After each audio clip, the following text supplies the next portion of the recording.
اللہ فرماتا ہے جو لوگ کفر کر چکے اب ان کے لیے اے محبوب برابر ہے، ان کو آپ ڈرائیں نہ ڈرائیں وہ ایمان نہیں لائیں گے۔ کون؟ کافروں کے لیے اللہ ان کے دلوں پر مہر لگا چکا ہے، ان کے دلوں میں کوئی بات حق کی پہنچتی نہیں ہے، ان کے کانوں پر پردہ ہے، ان کی آنکھوں پر پردہ ہے۔ یہ کس کے لیے کہا گیا؟ کفار کے لیے۔ اب میں ترتیب آپ کو بتا رہا ہوں۔ سورہ بقرہ جو شروع کی سورہ ہے قرآن کی، شروع سے لے کر 5 آیتیں مومنوں کی شان میں آئی، 2 آیتیں کافروں کے مذمت کے لیے بیان کی گئی۔ وَمِنَ النَّاسِ مَن يَقُولُ، یہاں سے آیتیں شروع ہوتی ہیں، دوسرا رکوع شروع ہوتا ہے، یہاں سے لے کے کنٹینیو 13 آیتیں صرف منافقوں کے متعلق بیان فرمائیں۔ اللہ رب العزت نے 13 آیتیں کنٹینیو منافقین کے متعلق آئی ہیں۔ اس سے اندازہ ہو سکتا ہے کہ یہ کفار و مشرکین سے بھی زیادہ ڈینجر قسم کی ایک جماعت ہے، کیونکہ کفر ظاہر ہے اور اسے ہم پہچانتے ہیں، شرک ظاہر ہے اور ہم اسے پہچانتے ہیں، لیکن منافقت ایک ایسی قسم ہے جو ہمارے درمیان ہو تو ہم کو بھی نہیں معلوم، کافروں کے درمیان ہو تو کافروں کو بھی نہیں معلوم۔ یہ دونوں کو دھوکہ دینے والی جماعت ہے۔ اسی لیے قرآن میں اللہ نے فرمایا یخادعون اللہ والذین آمنوا، یہ اللہ کو دھوکہ دینے کی کوشش کرتے ہیں اور ایمان والوں کو، وما یخدعون الا انفسهم، لیکن ساتھ میں رب تعالیٰ نے یہ بھی فرمایا وہ سوائے اپنی جان کے کسی کو دھوکہ دے ہی نہیں سکتے، وہ خود اپنے آپ کو دھوکہ دے رہے ہیں۔ منافق کی پہچان کیا ہے؟ احادیث کریمہ میں بیان کی گئی ہیں، علامات بہت ساری اس کی ہیں، مشہور علامات میں ذکر کرتا ہوں۔ اللہ کے نبی صلی اللہ تعالیٰ علیہ وسلم نے فرمایا آیت المنافقی ثلاثۃ، اے مسلمانوں آج میں یہ قسم آپ کے سامنے جو بیان کر رہا ہوں، ڈر جاؤ اس بات سے کہ کہیں نفاق نہ آ جائے ہمارے دل، اس لیے کہ کفر آپ سے نہیں ہوگا، شرک نہیں ہوگا، آپ اس سے گھبراتے ہیں، دور بھاگتے ہیں، لیکن منافقت ایک ایسی چیز ہے کب تمہارے دلوں میں آ جائے پتہ بھی نہیں چلتا۔ کیسے آتی ہے وہ میں بتاتا ہوں۔ منافقت کی 2 قسمیں بیان کی گئی ہیں، ایک نفاق عملی ہے، ایک نفاق اعتقادی ہے۔ عقیدے میں منافق بھی ہوتا ہے اور عمل میں بھی منافق ہوتا ہے، دونوں چیزوں کی تشریح میں کروں گا۔ پہلی چیز تو میں یہ بتاتا ہوں کہ کیوں یہ منافقت کے متعلق میں نے آج موضوع کو چھیڑا ہے، کیونکہ رب تعالیٰ نے جہاں دردناک عذابات کا ذکر فرمایا ہے قرآن پاک میں، جہنم کے 5ویں پارے کی آخر صفحے کی آیت ہے سورہ نساء میں، اللہ تعالیٰ فرماتا ہے ان المنافقین فی الدرک الاسفل من النار، اللہ فرماتا ہے جہنم کے سب سے نچلے طبقے میں ہم منافقین کو رکھیں گے، سب سے نیچے والا طبقہ۔ یہ نیچے والے طبقہ کیوں کہا گیا؟ اس لیے کہ وہاں سے نکلنے کی کوئی صورت ہی نہیں ہے۔ وَلَن تَجِدَ لَهُمْ نَصِيرًا، اللہ فرماتا ہے ہرگز ان کے لیے کوئی مددگار وہاں نہیں پہنچے گا، نہ ان کی آواز کہیں کسی دوسرے تک پہنچے گی۔ یہ کس کے لیے؟ منافقین کے لیے۔ جہاں کافروں کے عذاب کی بات آئی ہے، عذاب عظیم آیا ہے، عذاب علیم ہے، عذاب مہین ہے، لیکن منافقین کے متعلق کہا گیا جہنم کے سب سے نچلے طبقے میں وہ رہیں گے، سب سے نیچے والے حصے میں رہیں گے۔ عزیزان گرامی وقار، منافقت کیسے ہے اس کے متعلق آیتیں بھی ہیں۔ پوری سورہ منافقون آ گئی 28ویں پارے میں، پوری سورہ ہے منافقون۔ اذا جاءک المنافقون قالوا نشهد انک لرسول اللہ، قالوا نشهد انک لرسول اللہ واللہ یعلم انک لرسولہ واللہ یشهد ان المنافقین لکاذبون۔ یہاں سے سورہ شروع ہو رہی۔ کیسے آتے ہیں منافق؟ حضور صلی اللہ علیہ وسلم سے رب تعالیٰ فرما رہا ہے اے محبوب، منافقین آپ کے پاس آتے ہیں اور یوں کہتے ہیں ہم گواہی دیتے ہیں کہ آپ اللہ کے رسول ہیں، یہ کہتے ہیں آپ اللہ کے رسول ہیں، اور رب تعالیٰ فرماتا ہے اللہ ضرور جانتا ہے کہ آپ اللہ کے رسول ہیں، لیکن اللہ اس بات کی گواہی دیتا ہے کہ منافق جھوٹ بول رہے ہیں، وہ آپ کو آخری رسول نہیں تسلیم کرتے ہیں، وہ تو صرف جنگوں میں موجود مال غنیمت حاصل کرنے کے لیے آپ کے پاس آ رہے ہیں۔ جب دیکھا اسلام کا بول بالا تو جماعتوں میں شریک ہو گئے، اور جب دیکھا کہ اسلام پر کوئی مصیبت آئی تو یہاں سے چھوڑ کر چلے گئے۔ اس طرح کی مثالیں مدینہ طیبہ میں بہت مرتبہ ہوئیں۔ اللہ کے حبیب صلی اللہ تعالیٰ علیہ وسلم جب مدینہ طیبہ تشریف لائے تو یہاں سب سے بڑا جو خطرہ تھا وہ یہودیوں سے زیادہ منافقین سے تھا۔ ہر بات جا کر لیک کرتے تھے یہودیوں کے پاس، عیسائیوں کے پاس، کہ محمد صلی اللہ تعالیٰ علیہ وسلم آج یہ پلاننگ کر رہے تھے، یہ باتیں کر رہے تھے، ہر چیز یہاں کی لے جا کر وہاں پہنچاتے تھے۔ کئی دنوں تک یہ معاملہ چلتا رہا۔ جنگ بدر کے بعد تو بہت سارے لوگ اسلام میں داخل ہوئے۔ جنگ بدر ایک ایسی فیصلہ کن جنگ تھی، صرف 313 مسلمان ہیں اور 1000 سے زیادہ کافر ہیں۔ 313 کو جب فتح عظیم مل گئی تو ان لوگوں نے سوچا کوئی تو طاقت ہے ان کے پاس، ساتھ ہو جانا چاہیے۔ جنگ بدر کے بعد بہت مسلمان ہوئے، بہت مسلمان ہوئے، اور وہی جنگ احد ایک ہی سال کے بعد ہوئی۔ اب مسلمانوں کی تعداد 1000 سے زیادہ تھی۔ جب 313 تھے سال بھر پہلے، اب سال کے بعد 1000 سے زیادہ تھی تعداد۔ اب کی بار جب کفار و مشرکین آئے تو مسلمانوں کو شکست ہوئی۔ یہ اللہ تعالیٰ کی طرف سے آزمائش تھی کہ یہاں پر منافقین کو اب باتیں بنانے کا موقع مل گیا۔ جتنے وہ مال غنیمت لوٹنے کے لیے اسلام لائے تھے وہ سب میدان چھوڑ کر بھاگ آئے، مدینہ طیبہ کی طرف آئے اور کہنے لگے کیا ہم نہیں کہتے تھے کہ یہ کمزور لوگ ہیں، ان کے ساتھ نہیں ہونا چاہیے، ہمارا سب برباد ہو جائے گا۔ مدینہ طیبہ واپس لوٹ آئے۔ یہ منافقت کی اقسام تھیں میرے عزیزو۔ اسی طرح یہ معاملہ چلتا رہا جنگ خندق میں۔ جنگ خندق میں بھی کئی منافقین حضور صلی اللہ تعالیٰ علیہ وسلم کو چھوڑ کر صرف یہ بات کہہ کر کے آئے ہمارے مدینے میں عورتیں تنہا ہیں، ہم آپ کے ساتھ نہیں کھڑے ہو سکتے، دشمن کا خطرہ ہے، ہماری عورتیں بغیر گھر کے ہیں، بغیر چھتوں کے ہیں، ہم ان کے پاس جا رہے ہیں۔ اللہ کے حبیب صلی اللہ تعالیٰ علیہ وسلم کو اور ان کے جانثار صحابہ کو چھوڑ کر یہ پوری منافقین کی جماعت چلی گئی۔ یہ حضور صلی اللہ علیہ وسلم کے زمانے سے چل رہی بات۔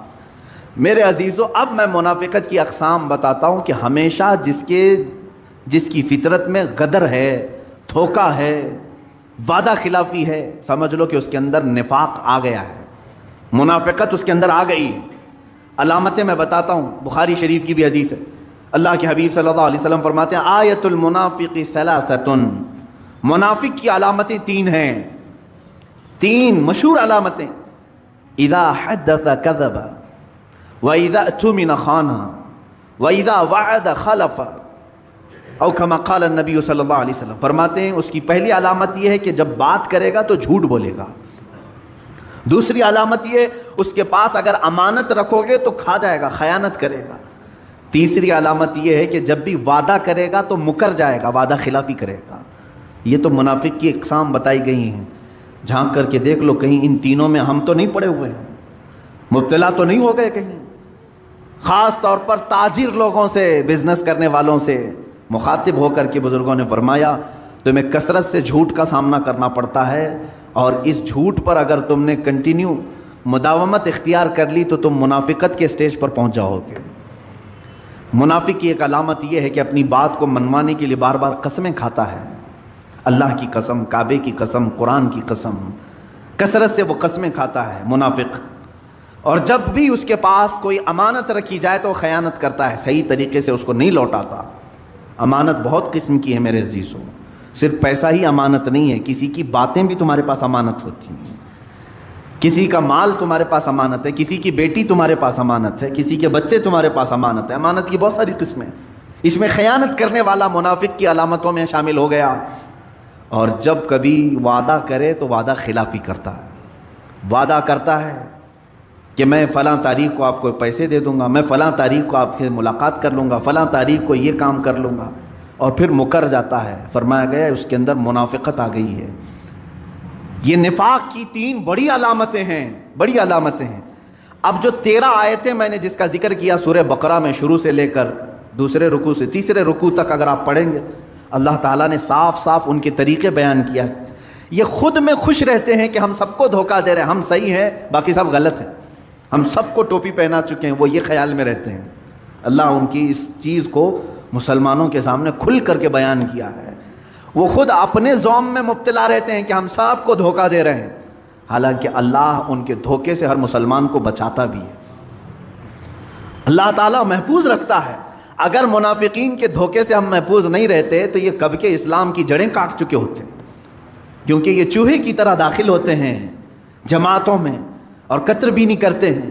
اگر ان کو کامیاب ہی ہونا ہوتا تو 14 صدیوں تک اسلام کا یہ پودا نہیں لہلہا رہا ہوتا، یہ کاٹ چکے ہوتے، یہ اپنی تمام تر کوششیں کر چکے ہوتے ہیں، بظاہر یہ کامیاب دکھتے ہیں لیکن مولا تعالیٰ ان کو خائب و خاسر اور ذلیل کرتا ہے ہر زمانے میں، ہر زمانے میں۔ میرے عزیزو، منافقت سے ہمیشہ بچنے کی کوشش کرو اور دعا کرتے رہو کہ اللہ میرے دل میں کبھی منافقت نہ آئے۔ یہ آتی کیسے ہے؟ اس کا سارا دار و مدار محبت رسول پر ہے۔ اگر یہاں ہلکی سی بھی بات خرابی آ گئی تو سیدھے اس کے اندر منافقت آ جائے گی۔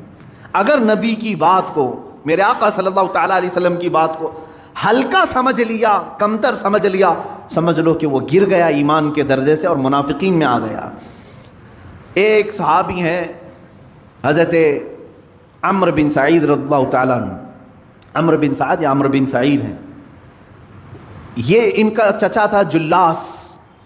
یہ دونوں لوگ مدینہ طیبہ کے کنارے رہتے تھے۔ جلاس جو ہے حضور صلی اللہ تعالیٰ علیہ وسلم کی مجلس میں ہمیشہ حاضر رہنے والا، اور وہ اپنے چھوٹے بھتیجے کو عمرو کو لے کر کے بارگاہ رسول صلی اللہ تعالیٰ علیہ وسلم میں حاضر ہوتا تھا۔ جب بھی حضور صلی اللہ تعالیٰ علیہ وسلم کے جماعت میں حاضر ہو تو یہاں پر جو جو باتیں سنی جاتی تھی اس پر عمل کرنے کی کوشش کرتے۔ عمیر بن سعد، عمیر بھتیجے کا نام، یہ چھوٹی عمر کے تھے۔ چچا خود ہاتھ پکڑ کر کے بارگاہ رسول میں لے کر کے آتا تھا۔ ایک دن ایسا ہوا کہ چچا نہیں آیا، جلاس بن سویت یہ نہیں آیا، بھتیجا عمیر بن سعد یہ بارگاہ رسول میں حاضر رہا، اور حضور اکرم صلی اللہ علیہ وسلم نے اس دن ایک بشارت سنائی، اے لوگوں ان قریب اللہ تعالیٰ قریش پر ہمیں فتح عظیم عطا کرے گا اور ہم خانہ کعبہ شان سے داخل ہوں گے۔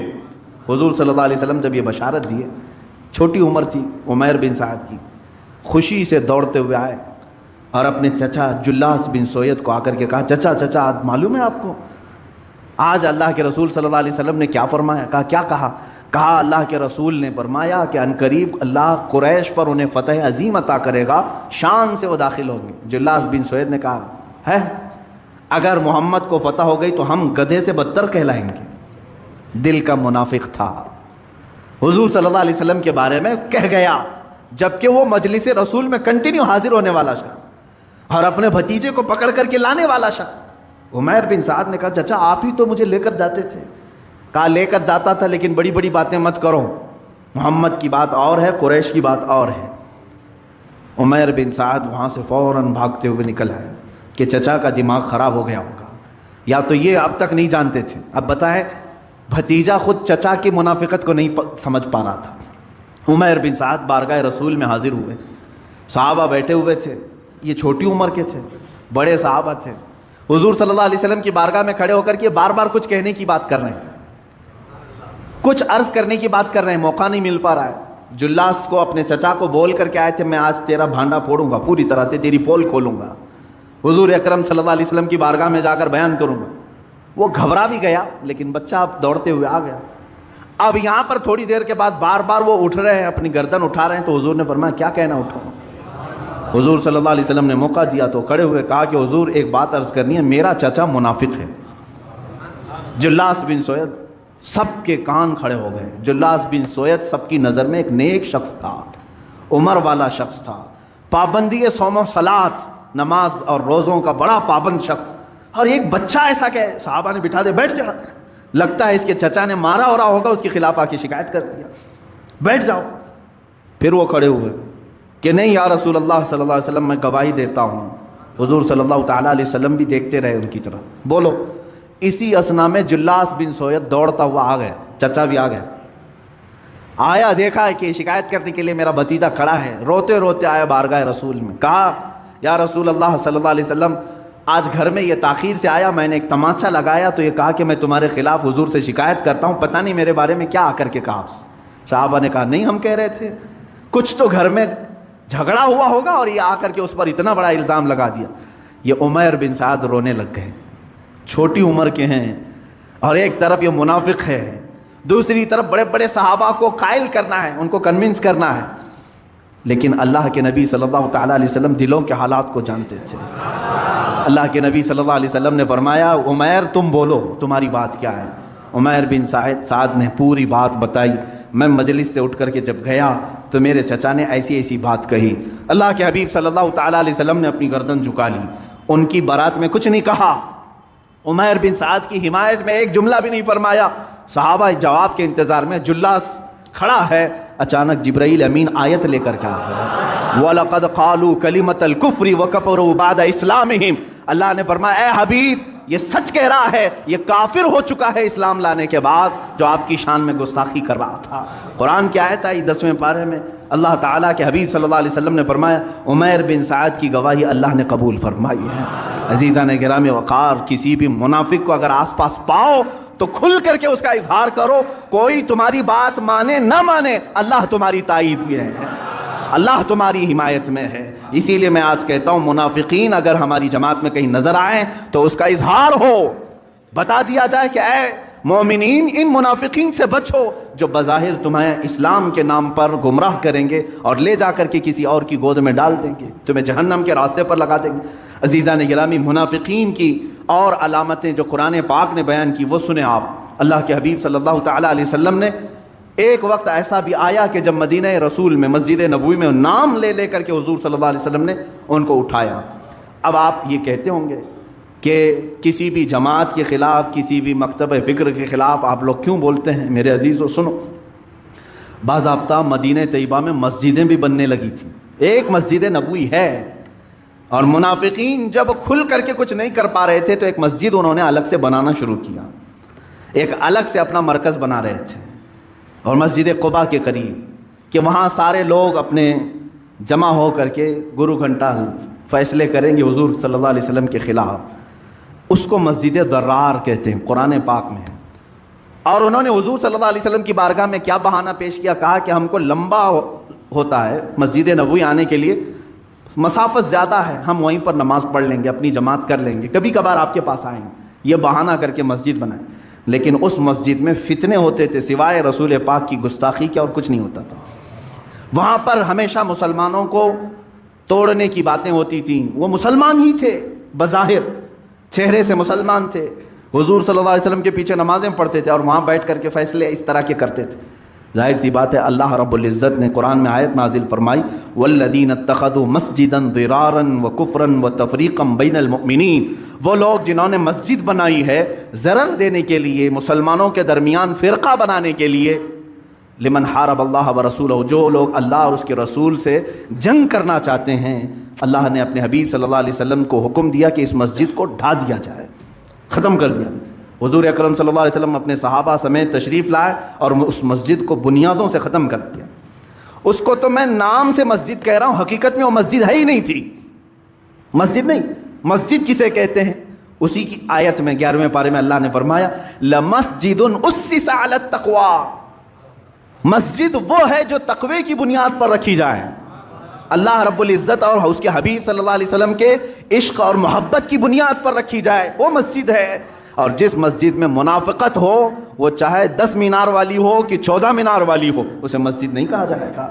جہاں سے محبت رسول صلی اللہ تعالیٰ علیہ وسلم کی خوشبو آتی ہے، وہ مسجد اگر جھونپڑی میں بھی ہو تو وہ مسجد ہے، وہ حرم ہے۔ اور اگر بغض رسول اور عداوت رسول جس جگہ سے سنائی دے رہا ہو، وہ مسجد نہیں کہلائے گی میرے عزیزو، ایک پکی عمارت ہے بس، اور کچھ نہیں۔